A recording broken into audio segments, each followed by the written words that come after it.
Hello everybody, James here, and it's Ask Dutch Anything episode 95. Dutch has the yellow flag in hand, call a foul play. If I hear anything that's a little bit off, I'm throwing it.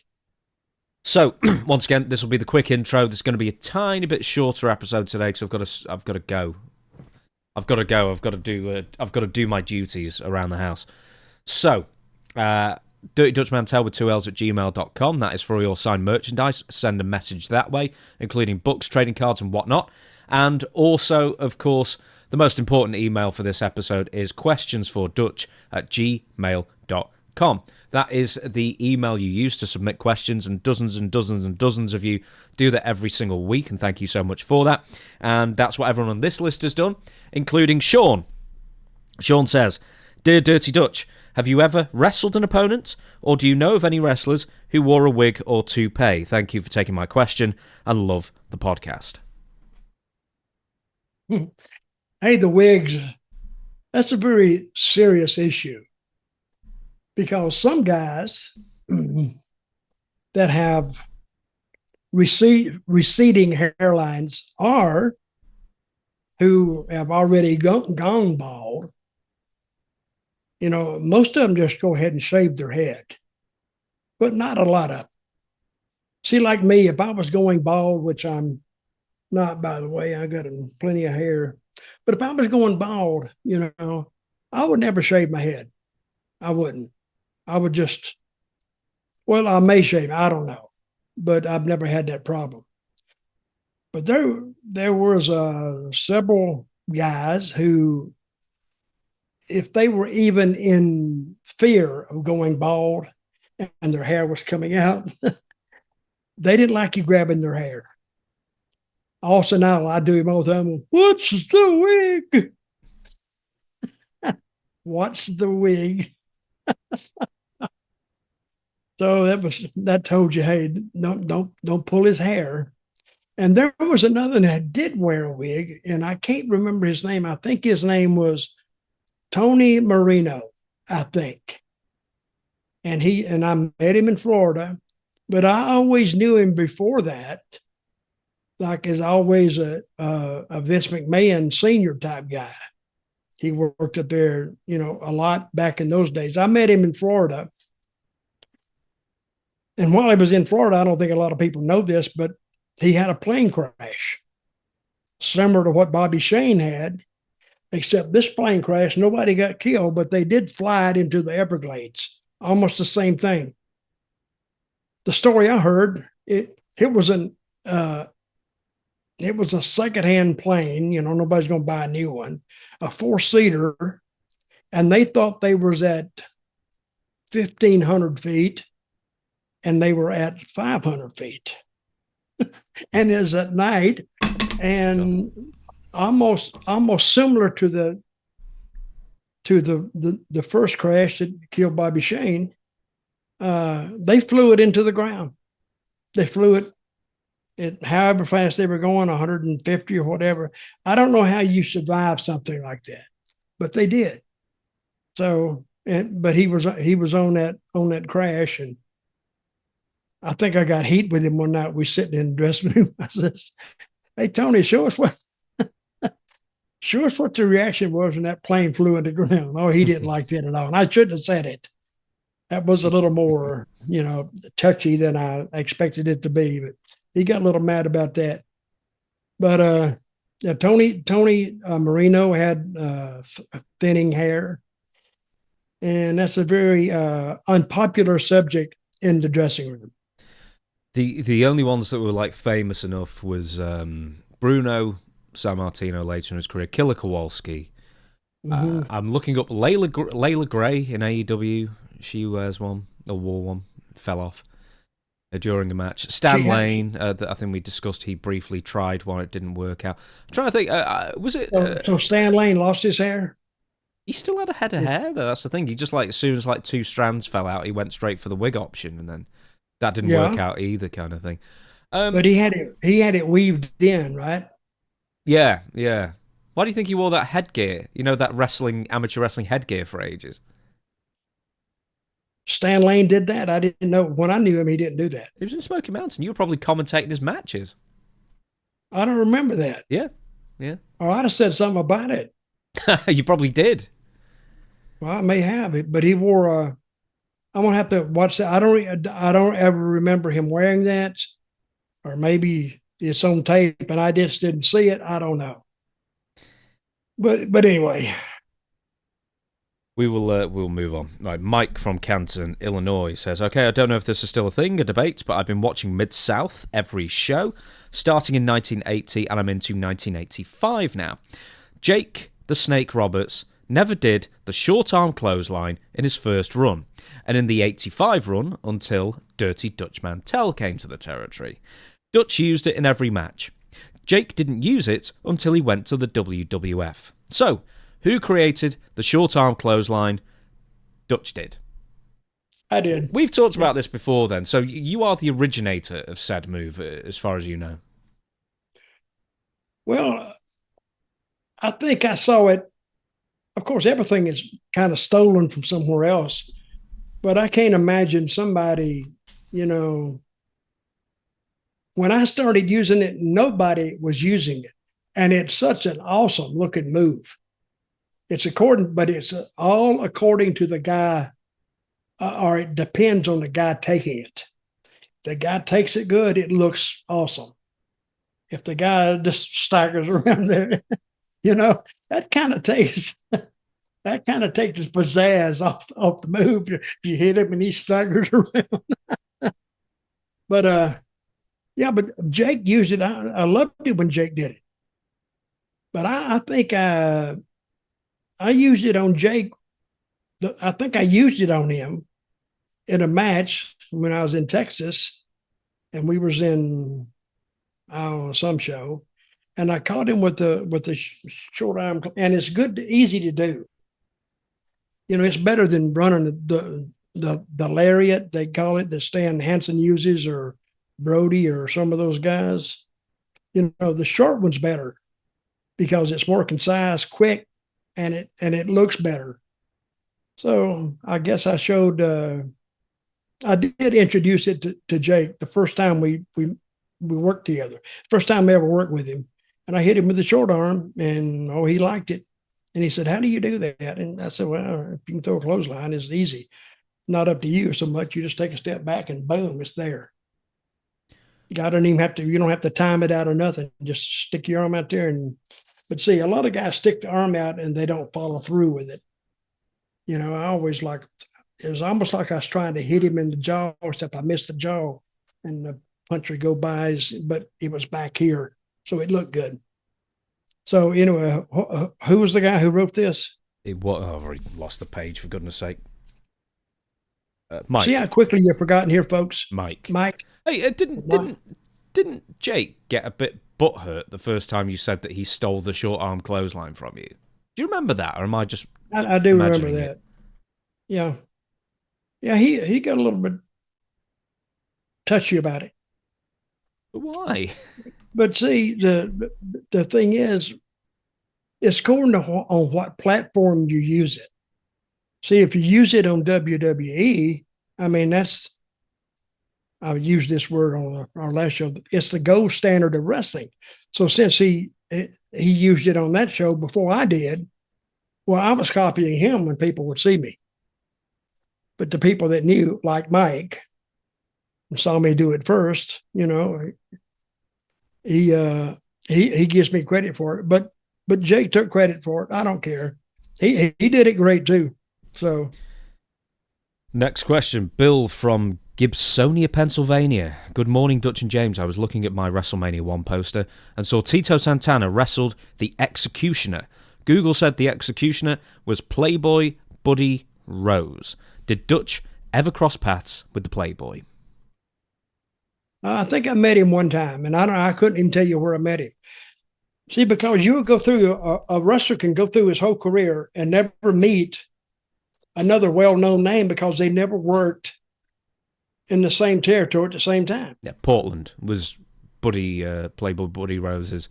And as we've established, Dutch, you didn't want to go to Portland because it was too far a drive. Oh, yeah, it was too far. And it was always from what I understand, it was always a pretty decent territory. But again, I kind of associate it with the Memphis of the Northeast because they had it was like a smaller territory, but they went to all the towns. Everybody knew them. I think it was the only wrestling promotion in the area at the time, and Buddy Rose was kind of a mainstay of that territory, wasn't he? He was, yeah. I think you meant Northwest as well. What did I say? The Northeast. I think you might have said you might be thinking of Portland, Maine, there rather than Portland, Oregon. And then I think Portland, Maine would have had a territory too, except they had the big brother there, WWF, and they just monopolized everything. Yeah, I meant to say the Northwest. Yeah. And yeah, that was too far for me to go. Yeah. Next question. Dustin from Granbury, Texas. If you had a time machine and could go back and change any one thing or decision about your career, what would it have been? Character, gimmick alteration, territory, location, booking changes, etc. My name. I should have called myself Dutch McMahon. Then everything would have been fine. See? A lot of money. I could buy things, sell things, people know who I am, all this kind of stuff. No, I think in any business, you have certain regrets. I always wanted to work in WWE. I did, but it was more or less in a managerial role. But I really wanted to work there as a wrestler. But as time went on, I got older and older, as what usually happens to people. That's why they have birthdays. And by the time I got there, it was too old for me. I was actually too old or older than what they would like. And I never worked there, just in a manager role. So I changed that, and I would change the way I did a lot of my dealings. But, hindsight is the best kind of sight you can have, except you can't use it. It's already gone, and it's already gone. You can't use it anymore. But I'm sure I have some other regrets that I can't bring up right now, and or I can't remember right now. So let me think about that, and I'll come back in another episode and tell you what it is. Yeah, in '86 or around there, the WWF heyday kind of thing, which I'm suspecting is kind of the era you mean. You were about as big as I think you ever were in your career as well. You were pretty stocky during the Jim Crockett '86 time, so you wouldn't have stood out for being, particularly small or anything if you're in the WWF at that point. I think I was as big as Ronnie Garvin. I was as big as most of them, really, but I was 5'11" or 6 foot. If you're 5'11", you never say 5'11". You always say, "Oh, I'm 6 foot." I don't know why. You got to round it up, haven't you? Yeah, but I was in good shape, and I could almost stay with anybody. And we had a pretty good little deal going on, and we were where we were. Sometimes there's no rising above, the spot that you've been brought in on, unless something the fans really get behind you and the bookers can see, or we didn't have a creative team, we had a booker. Unless the booker can see, well, there's something here with this guy, so let me try this. And that's what you do if you're a booker and this guy's really, really kind of getting a lot of response from the crowd. Well, you try him in a different role to see if you can kind of utilize his newfound popularity and see what you got with him. And then you know where you can take him. Do you know if your name was ever floated around or given to McMahon as a potential hire? Because I thought, Randy Savage was there at the time and you were wrestling him. And you wrestled him for years before, the Memphis thing in 84, 85. But do you know if your name was ever suggested to McMahon? Were there any suggestions that they may have been interested? Okay, for years and years and years. Of course, I had nobody to even up there to bring my name up. Then Savage was one of the first ones that went up there, and I'm sure he may have brought the name up, but that's as far as it went because, see, WWE for years used, monsters. Either you were super tall or you weighed 300 and something pounds. He liked those big killers. And you can think back on some of the guys he had. He had like Stan Hansen and Brody for a while, but I could see where Brody and the McMahons would not get along because he just didn't go out there and just, if he was the main event, he was the main event. If he wasn't, no, he wouldn't put nobody over. He'd leave before he'd do that. And they had monsters, and the regular guys, if you didn't have really something really, really special as a gimmick, being able to work was the last thing they required of you. They wanted the look, they wanted the interview, and they could fill in the rest of it. Make sense? Mm-hmm. Do you think if you had gone there, they would have said, well, you're not 300 pounds, and they'd start using you like... Well, he don't have to say it. Yeah, they just don't would you have just been kept as undercard, do you think? They just don't book you. Yeah. That's what they do. Next. And guess what they did? They didn't book me. So right. I should have sent them a letter that said, why won't you use me? And what if he wrote back, says, because you're not big enough. Dot. And then he can say, there, Vince. There you got your answer. I wish you had wrote me back and signed the letter, Vince. That'd be a memento, a souvenir. Mm-hmm. Get a lot of money out of that today. Next question. Jason says, hello, Dutch and James. Dutch, you were looking so much better as of late. My question for you. Thank you very much. Is did you ever They're comparing me against you, James. I think so. I'm falling apart. Did you ever get to beat up Brian Lee? Just watched a match where he interrupted your whipping of Scott Armstrong. He should know better than to get in your business. Thanks to you both. So is this in Smokey? Yeah. What happened? Because I don't remember you whipping Scott Armstrong. What happened? I forgot. They wanted me to do something, and Cornette wanted me to do something. I went, wait a minute. I've never really been like forceful about how I was used. But since I was a commentator and not necessarily a wrestler, so I guess Jimmy said, well, hell, he's not really a full-time wrestler. So, and I forgot what happened. I said, well, can I do something with Scott, instead of him just beat me and leaving it? And he said, well, let's do this. So he gave me that to where I got DQ'd, and then did I get a belt or I get the whip? Did he say? It just said whipping. So I presume whip. Yeah, but I was using the whip. Yeah, and Brian Lee made the save. I did not ever really get Brian Lee back because that was the time that Smokey was undergoing some changes, and so was Brian Lee. So, and they couldn't find a friendly split between them, so they just dropped it. Next one, Christian says, hey, Dutch, on the most recent edition of the Jim Cornette Experience, Corny told a funny story about having bad food at an IHOP with you there.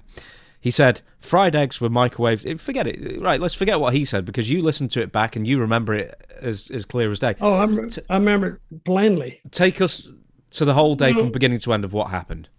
Okay, we was at the Smoky Mountain, the TNA taping in Orlando when we were at the, where were we at? It wasn't Disney. What was what's the next Universal? place? Universal Studios. Universal. We was at Universal, and it ran late, and we was going to get something to eat, and it was about 11:30 at night. It was kind of late, really, for us because we'd had to be there. We'd been there already 12, 13 hours that day. So we went in this IHOP.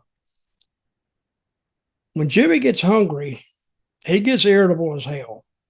Plus, he has, and I didn't know this till lately, I think he has a little bit of a diabetes, a sugar problem, or something. But he really gets irritable when he's ordering food and he's hungry and it's not there. We go in there and we order just a regular breakfast. And it took forever for the food to get there. And in the meantime, Jimmy was getting more irritable and more irritable and more irritable and louder and louder. Finally, by the time Jimmy finally got up, before that, everybody in the restaurant, say there's 20 people in there, everybody, even in the far corners, knew that Jimmy was having a bad time getting his food. It took about, I don't know, at least 30 or 40 minutes from the time you order to get your food. That's too long. And Jimmy, they finally served him, and he had, I think, 2 fried eggs, I think. And he looked at that and he said, I cannot believe it took these SOBs 40 minutes to fry 2 eggs. And I remember he reached down with his hand and he picked up those eggs and he picked them up together. And they stayed together. And he got up from the booth and walked up in front of everybody. And he said, hey, you mean it took me 40 minutes to get served and you bring me this? Oh, he was raising. I thought they were going to kick us out. I really did. You know, finally some woman said, you need to calm down, sir. I'll calm down when you when he learns how to cook an egg, blah, blah, blah. And finally, I don't know if Jimmy ate it or not. I don't think he even ate it. I think we got up and we just walked out. Because by that time I hadn't had time to eat my food anyway. And I was going up there and I was trying to calm Jimmy down. I said, come on, Jimmy, let's go. He wasn't paying any attention to me. I didn't have nothing to do with this story. It was between him and the IHOP management, the fried eggs. and we walked out, and I think we went somewhere else. We got something else. Well, what did it matter then? We'd already spent 40 minutes in that place. So, and I remember it like yesterday. And when he was telling it back, you know, he tells it back correctly because it was right on. He didn't miss it. He didn't miss a cue in it at all. What did you order? Well, I don't know, but I didn't think mine looked all that bad. I think I ordered scrambled eggs. It's hard to mess up scrambled eggs. Oh, no. Oh, people mess up scrambled eggs all the time. Well, what they do is they always have it like gooey. I like dry scrambled eggs. I don't like the gooey stuff.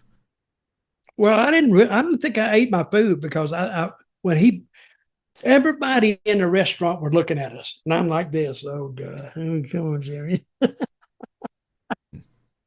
And he picks it up. This is the thing that bothers me. He actually reaches down a greasy fried egg and took it up there in front of the girl or in front of the whoever was manning the cash register and said, look at this, look.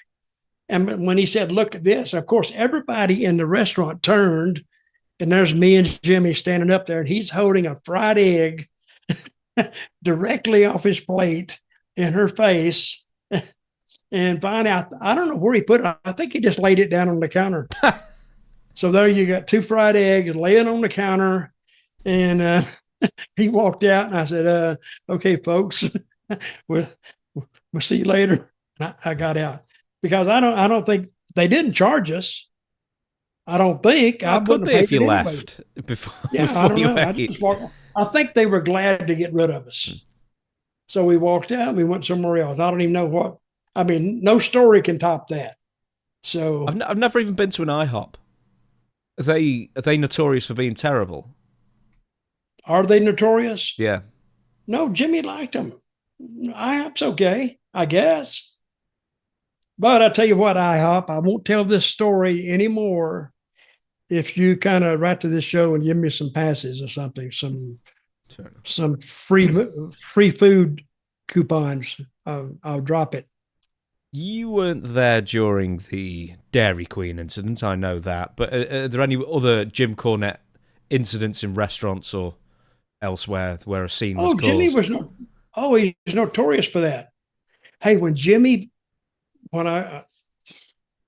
I say he would pitch a bitch, oh my God. And he was hilarious when he did it. You know, he'd get mad, he'd get red in the face. And I've seen him sometimes when he gets bothered. Like doing a show one time, I forgot what he did. We was in the middle of it, or we was between shows or something, and I was talking to him, and somebody come to the back and said something. It was like he just popped the top. God, he doesn't cuss that much. I like using, the God's name a lot, but all the other MFers and SOBs, he'll wear that out. And he'll cuss people up, and he'll call them, "You fat mother." And I don't know why Jimmy has gone through life and never really I've never heard him getting beat up or something. I guess because he had that racket in his hand a lot of times. And Jimmy used to be notorious for that, hitting people with the racket, because he would go to the ring, and he'd some of those people he'd wear out with that racket. If you get hit with a racket, hit a ring your bell. Mm. I mean, get hit with that hard part of it, and you'd knock the crap out of people. Didn't he used to actually keep a horseshoe in the racket sometimes? Keep a horseshoe in it. Yeah. If he wasn't going to use it on, his opponents in a working sense, and he was just trying to defend himself, sometimes he'd have a horseshoe in there. Maybe. I might have just made that up. I don't know, but I never heard of the horseshoe, but... Yeah. I probably just made that up. I'm sorry. But see, Jimmy, it's too much. I don't know how he got this far without really getting hurt. A heart attack. Well, that... And, he used to make those people, he would pick on somebody. He'd pick on the crowd. And sometimes you don't know who you're picking on. You could pick on somebody that's going through a bad time, and I'm sure he's found them at some point. But he's always escaped serious injury. If somebody could, we'll have to do a watch-along of the Dairy Queen incident. So if somebody could email questionsfordutch@gmail.com and remind me, we'll do a watch-along with that. Just before, I've got to ask you this, Dutch. Did you ever go to the Heart Attack Grill? Where's that at? I don't know. I don't know if they had several locations because it came up on my Instagram recently, but I'd heard of it before, where they just have the most, filthy, fat-riddled food, like there's nothing but full sugar Cokes and lard cooked burger patties. There's probably a lot of places like that down south. Oh, there probably is, but this one is if you weigh over 300 pounds and you weigh yourself publicly in a big truck weigh stop outside, you eat for free. No, I never seen that, but I've heard of it. Yeah. So they put themselves on public display. And they weigh you in. If you weigh over 300 giant counter as well. A giant counter. It's the big one. Yeah. Yeah, it's a giant digital scale counter. It's massive. That's actually a good gimmick, to tell you the truth. Yeah, it did well. I mean, some people have died there, but I guess that's kind of the point. No, they haven't. Oh, yeah. I actually saw the news thing that said, well, this restaurant's come out, and then someone dropped dead. The Heart Attack Grill. Yeah. I'm going to look at it up. You're booking your flights right now. I can see it. Right then. I was almost ready to throw the flag on that one. No. You keep that flag in your pocket. Right, we're going to end on this one. Once again, I'm sorry, it's a slightly truncated, I know you like that word, Dutch, version of the show. Truncated, what's that mean? Shortened? Shortened, yeah. See? This one's from Matthew. It says, hi, James and Dutch, or Jutch, as I nearly said. There's a clip on YouTube from around 2010 when Dixie Carter did a you-shoot thing with Sean Oliver that one of you guys mentioned before. In that clip, she had reasons for not wanting to fire Vince Russo and believing him to be incredibly talented despite his ideas such as the reverse battle royal, the last rites match, the blindfold match with Harrison Storm, and the electrified cage as examples. She also said that at the time that she would fire anyone for blaming the Fire Russo chants on Vince Russo. She also claimed... Right, okay, I'll continue with this, but remind me, when you did a guest booker DVD, and I think you were challenged, I think Vince Russo once claimed that some of the Fire Russo chants were directed at creative you came up with, and I believe your response was, bullshit, it was Russo. Anyway, I'll continue. Dixie Carter also claimed in that exact clip that you would come up with a tuxedo match or such and such match, as she quoted, because you were friends with Jim Cornette, which is a ridiculous thought considering you booked the Samoa Joe and Kurt Angle feud up to Bound for Glory 2006, which got so many pay-per-view buys, the highest number they ever did, and Gail Kim and Awesome Kong and all that kind of thing. Why did Dixie like Vince Russo so much and want to keep him around despite some of the wrestlers and TV executives from either Spike or Destination America not wanting to have him involved? That has been a mystery to me. But I think Dixie was the most ill-equipped person to ever even be in charge of a wrestling company from day one. See, let's say she may have understood, and she didn't understand this either, but let's say if she understood the TV business, that's one thing. See, if somebody understands the TV business, I don't care your product. It could be foxes chasing hounds. I don't care what it is. If you know the TV business and you know how to put it together. Well, she didn't know any of that, but she didn't know wrestling either. She had no idea of what it took to be successful in wrestling. So, and Vince, I'll say one thing for Vince, he was a working son of a gun. He worked from can to can't. And I think she just liked him. And I don't know what Vince told her. But I think he told her maybe that he could really do this by himself. And if he wanted to, even though it might knock me out of a job, he was welcome to it. So, but anyway, I don't know what the thing was between Dixie and Vince, but she liked him, or she felt comfortable with Vince. Well, she didn't feel comfortable with me, and she didn't feel comfortable with Cornette, because we're used to talking to people in charge who kind of understand the wrestling business. But we would be talking wrestling, and she'd be looking at you like, what are you talking about? I don't understand. And you just can't teach that. It's got to be a feeling that you kind of either know or you don't know. You can try to fill them in on it, but I don't think you could even fill Dixie in on it. She would not understand it. So, and I think things got a little hairy there toward the end when I was let go. Jimmy was let go about 2 weeks later. And I think they let Jeff go first. And he was an owner. So, and when they let Jeff go and Hogan and Bischoff came in, I was done. And I knew I was done. That's the thing. But I had spent, I don't know, I spent in TNA, I probably there the longest I've ever been at one wrestling company, 9 years, which wasn't bad.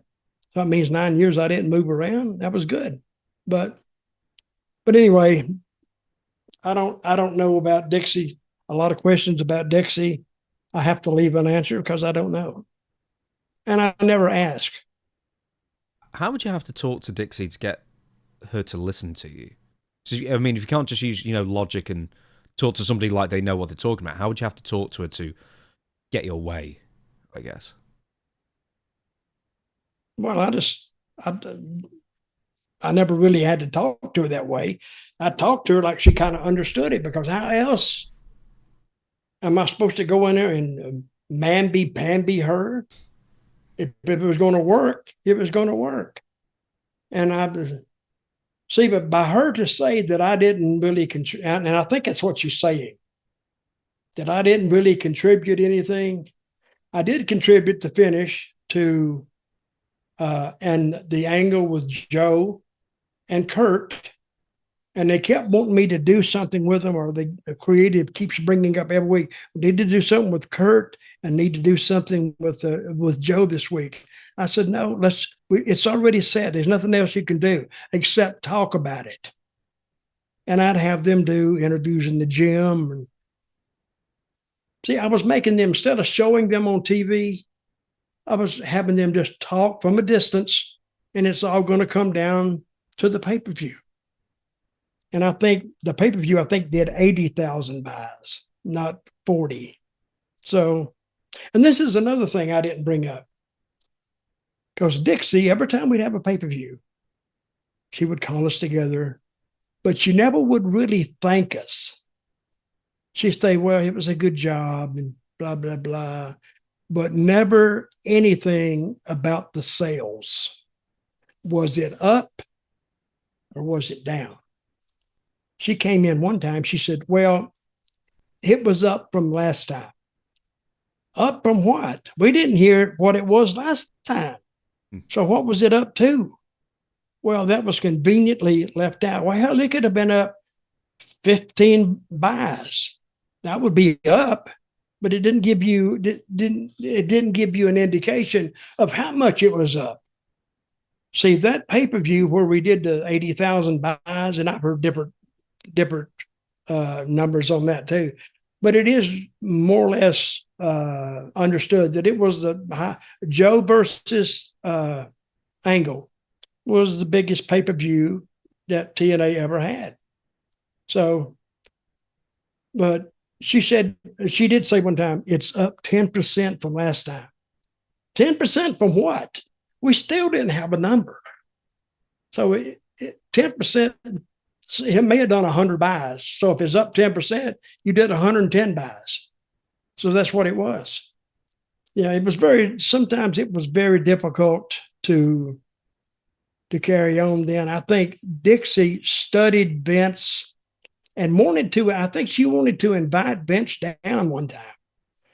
And she'd pay everything, blah, blah, blah, blah, blah, just for him to come down and talk to her, which wasn't going to work. She may have made it, why don't she come to there and talk to Vince? But that never entered her mind. Dixie is lucky. I think she was born into a family that had money. So that means she didn't have to worry about it. Were there any Fire Russo chants? Oh, God. I mean, I know they were, obviously, but were there any Fire Russo chants that happened that Vince Russo, I guess, wasn't responsible for? Well, the Fire Russo was like a thing because they was reading about him in the dirt sheets and all this. So when they did Fire Russo, of course, everybody that wanted to could chime in. But she did make a threat that if she ever hears Fire Russo chants again, I don't know how she could stop that, but yeah, who's she going to fire? That's what I don't understand. Well, I thought she had heard that I was the instigator of it. Well, you're in the crowd. Like I'm putting somebody out there saying, "Oh, start a Fire Russo chant sometime." It's either me or Jeff or Scott D'Amore. I think she thought one of us were instigating the chants, I guess. I didn't know what she was talking about. Yeah, so what? She thought you were getting like plants in the crowd. I guess. I don't know. That's why I'm saying she made some misleading comments and some ideas you can't even follow. I didn't follow her. Now, Dixie, I think she's a nice lady. I liked her, but I didn't hear what she was saying behind the closed doors either. We actually do have one more question, because for some reason I just didn't leave a space in between the two questions. So we'll end on this one. Tim from Cedar Bluff, I nearly said Iowa, Cedar Bluff, Virginia. I was wondering if Dutch had anything he could tell us about his match teaming with Lawler against Bill Dundee and Buddy Landell in this match. If I remember right, it went over 20 falls and lasted over an hour before Dutch finally won the match. Thank you. Well, that was the end run of a match, and me and Lawler had been, I guess, partners and opponents at different times. And Dundee and Landell, they got hot. And then we had a match that I forgot what kind of match it was. Falls don't count. Or you go to, you can't answer the bell. It was like almost like a last man standing or a Texas death match or something, wasn't it? So you have to do the pinfall and then you've got a 10 count to stand up, right? We went into it, and this is what I liked about Memphis. Lawler says, we're going to go, let's go 7 falls. Okay, that's good. So we had that, but we didn't go 7 falls. I think we ended up going 24 or 25, I might have been 26 falls. Of course, when you think about that, that just means you have short falls. You know, it don't last that long. But it did last over an hour, and Memphis wasn't used to that. So finally it became like, who's going to give in first? And I think we did a finish where it was a double knockout, and I just happened to hit the ropes and fall on top of Buddy, and 1, 2, and he didn't kick out. I'm face down, and his shoulders were down.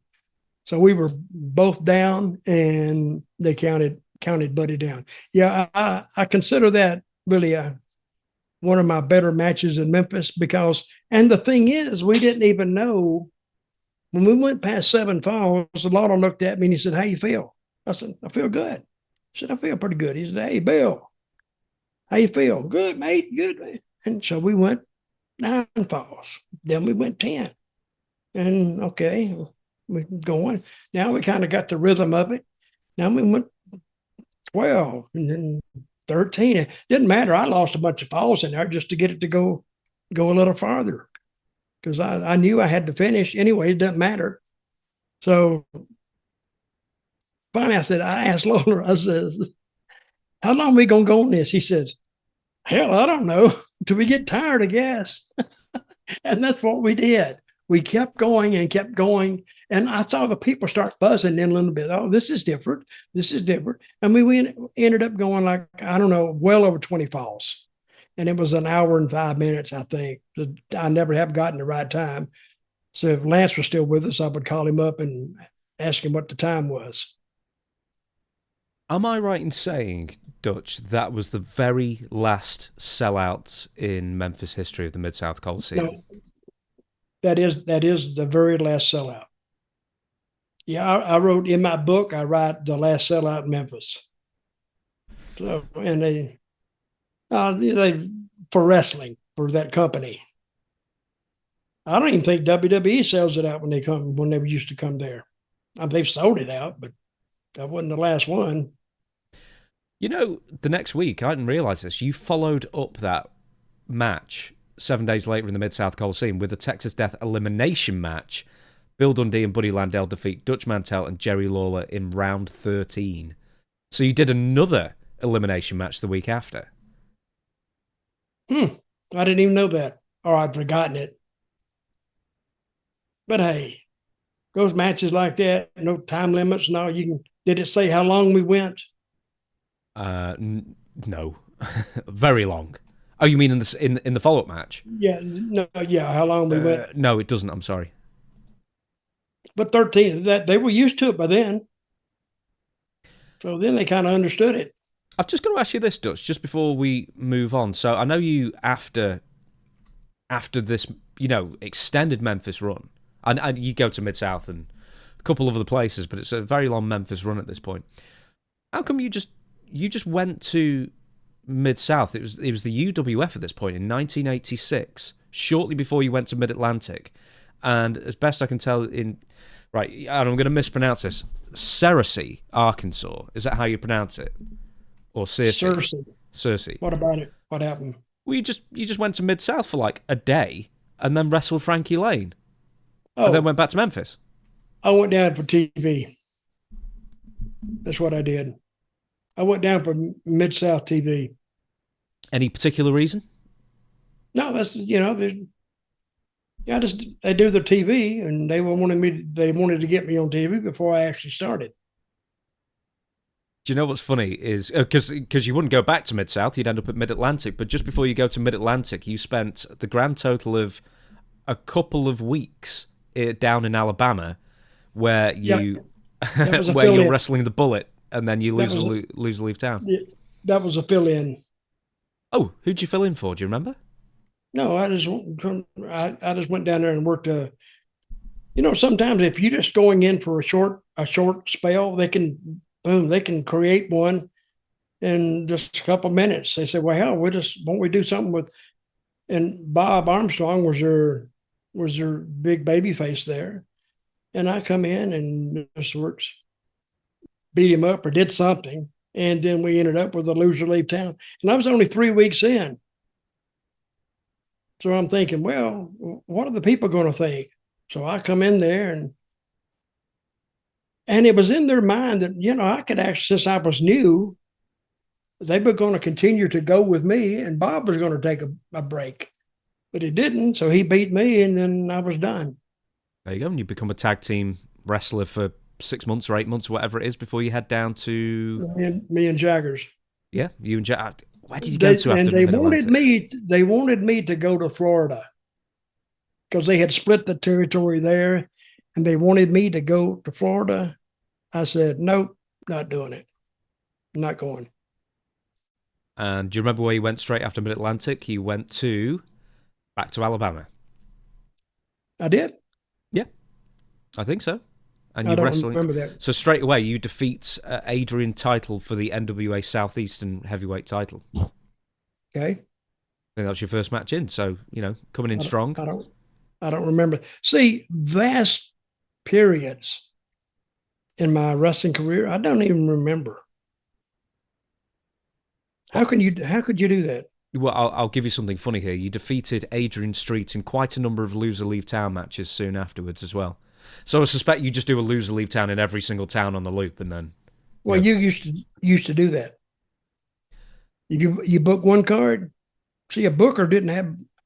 He booked the main show. He had to book them for the rest of the week because he would just be a variation of that one. Right, I think on that we're going to say thank you very much, everybody, for watching. We're going to shut down the show. Once again, questions for dutchmantell@gmail.com. That's the email you use to submit your questions for future episodes of Ask Dutch Anything out every single Sunday. Dutch, you didn't have to use the flag once. I didn't. You're lucky today I did give you a 15-yard penalty. No, factual information and nothing that Dutch can get upset over. All righty. So, hey, I enjoyed this one. How long was this one? Well, it's still going on, but it's 48 minutes and 15 seconds as we go it, so I've got to do the outro. Well, but you said this was going to be a short one. This is a short one. It's normally an hour. Oh, okay. Well, in fairness, I was going to shut it off after half an hour, but well, what can I say? We've got questions. We can't just ignore them, can we? And also, it was Cornette at the IHOP and the last ever sellout. I thought it'd be too good. Cornette just called me. Wait a minute. Here's calling right now. Wait a minute. Hey, Jimmy. Where are you? We were just talking about that. He's in the IHOP right now. He's in the IHOP again. All right, tell him I send my regards. See you, man. Yeah, send the eggs back, man. All right, everybody, Thank you so much for watching. We'll catch you again on Wednesday for Storytime with Dutch Mantell. But until then, everybody, we the people. We the people. See you then.